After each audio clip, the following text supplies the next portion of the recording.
Owen just smiled and didn't answer. Everyone was curious and waited to see what would happen. 15 minutes passed quickly. Callum stared nervously into the distance, looking completely dazed. Just then, a loud bang suddenly echoed from the west. A gust of wind swept through the yard, and the ground trembled slightly. Solomon smiled and pulled out his phone. "I just got a news alert," he said. "Over at Sierra Ridge, someone was illegally quarrying for rocks, which caused a 2.4 magnitude tremor. The police have arrested him." Callum's face went pale, and he froze on the spot. He had only predicted wind and thunder, but Owen had foreseen that the event was man-made and would lead to jail time. He looked up, all the arrogance from before gone, and gave an embarrassed smile. "Mr. Owen, you're incredible." "I, Jones, have lost. I'll be leaving this gathering now."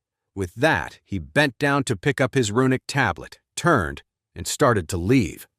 "Hold on!" Solomon shouted. "Mr. Jones, since you competed, you have to follow the rules." "What rules?" Callum's expression soured. "According to the rules, the winner has the right to take your item, and you have to publicly admit defeat and show respect to Owen from now on." "That's ridiculous. This is just a gathering. You want to take my magic weapon, and you expect me to bow down to someone else? You're dreaming." Callum laughed in fury. He had a fiery temper and couldn't stand the thought of submitting to anyone. Owen raised a hand and took out another rune. He traced a few symbols on it with his finger, then said sharply, "By my command!" A loud crack split the silence. In front of everyone, Callum's runic tablet suddenly broke in two and fell to the ground. "You!" Callum's treasure was destroyed. He was terrified, trembling with rage. Owen said proudly, "If you don't follow the rules, your artifacts get destroyed. Don't bring such garbage to me." Callum's face was ashen. He knew that his own skills were nothing compared to Owen's. He had destroyed his treasure with a single command, and Callum didn't even have the strength to fight back. Glancing at the shattered pieces of his runic tablet on the ground, Callum gritted his teeth and said, "I was foolish and out of my league." After speaking, he didn't even bother to pick up the broken pieces and left with a dark expression on his face. Seeing this, the expressions of everyone present changed. Owen was on another level. People who had been feeling confident just moments ago were now hesitating. Lucas also frowned and whispered something to Wyatt.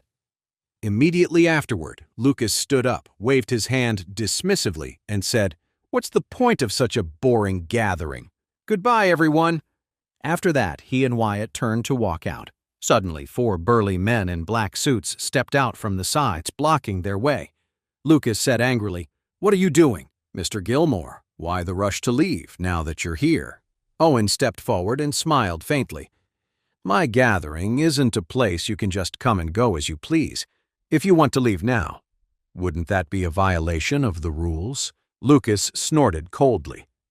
"I'm not a member of your metaphysical circle. It's none of my business who you choose as your leader." Owen replied with a cold sneer. "If you want to go, you can. Just leave something of value behind and admit that I'm worthy of your respect." Lucas had his pride. He was furious at Owen's words and snapped. "What do you mean? Let me handle this, Mr. Finley," Wyatt said in a deep voice, stepping forward. He glared at Owen and warned, "If you dare to try and stop us, don't blame me for what happens next." Seeing Wyatt was about to make a move, everyone present cheered. "Go, Mr. Gilmore! Show this smug practitioner from New York City what we are made of." "An outsider thinks he can take over Oris Hill? He's dreaming. Put him in his place. We won't let some outsider run wild here." Owen smiled coldly and said, "If you're not convinced, you're welcome to try me." Wyatt was furious and threw a punch at Owen. The punch was powerful, and it was clear that Wyatt was no ordinary man. "Is that all you've got?" To everyone else, it was just a blur. One moment, Owen was standing still. The next, he was right in front of Wyatt. He stretched out his hand and slapped an arcane symbol onto Wyatt's forehead. Warnia gasped in surprise. He's so fast. Wyatt froze, stiff as a board, as if he'd been hit by a binding spell. Only his eyes could move, darting around in a panic. Owen looked calm, smiled slightly, and then suddenly barked out a command. "Get down!" As if obeying the order, Wyatt suddenly dropped to the ground, landing on all fours. "Mr. Gilmore!"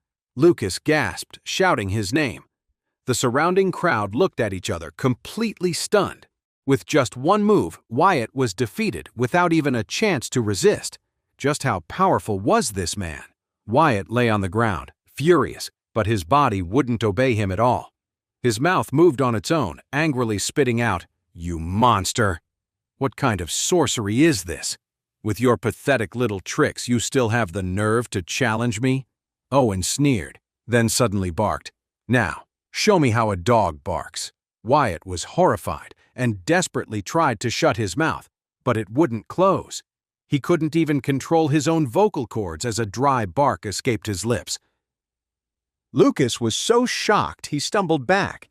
Wyatt was over 60 years old, yet there he was, on the floor in front of Owen like a dog letting out pathetic barks. It should have been a ridiculous sight, but the room was dead silent. The crowd was horrified. A chill of fear ran down their spines. Owen had defeated 2 masters in a row in less than 10 minutes. How could anyone be this powerful? "The puppet technique," Terry murmured, his face a mask of shock. "This is a technique thought to be lost long ago." As he spoke, a collective gasps went through the room. The puppet technique was passed down from Appalachia. It was originally a secret art passed down from the ancient grave wardens, but it has been lost to time. To be able to witness it with their own eyes was unbelievable. This was all the proof they needed that Owen was on a completely different level, and no one here could possibly match him. Wyatt was still on the ground, his face beet red with shame. He couldn't control his own body, and he wished the ground would just swallow him whole. Owen waved his hand, and Wyatt suddenly went limp, collapsing onto the ground in utter humiliation. "So, Mr. Gilmore, have you had enough?" Salmon laughed. Wyatt gritted his teeth so hard that blood seeped from his gums. He muttered bitterly, "I concede." Seeing Wyatt admit defeat, the entire yard fell silent. No one dared to say another word. Then, Owen turned to face Charlie. "You stole my priceless clam the other day," he said. "Now that you've seen my magical powers, are you still going to be so arrogant?" Charlie shrugged. "Those little tricks? You call that power?" Warnia quickly grabbed Charlie's arm. "Just let it go for now," she whispered. "Owen clearly knows what he's doing. Don't get yourself killed over pride." Owen sneered. "You're young and foolish. How dare you even suggest we're on the same level? If you lose, you'll give the pearl back to me and apologize on your knees." Charlie smiled faintly. "A competition? What makes you think you're worthy of challenging me?" The color drained from everyone's faces. This kid was talking crazy. Did he have a death wish? The courtyard was deathly quiet. Warnia shot up from her seat in shock. The moment Charlie spoke those words, she knew there was no turning back. Owen was even more furious now. He walked slowly toward Charlie until he was right in front of him. "I've met a lot of people in my life," he said, "but none who were so obviously begging to die." Charlie smiled. "We'll see who's left standing." Owen's eyes turned cold, a murderous look on his face. He was about to make his move. Just then, a group of people burst through the door, looking for a fight. The leader was Stephen Knox. He saw Charlie and immediately yelled, "Charlie, you charlatan, pretending to be some mystic to fool my uncle! You conned my family, stole our money, and used it at the auction for yourself. It took Master Owen to see right through your scam.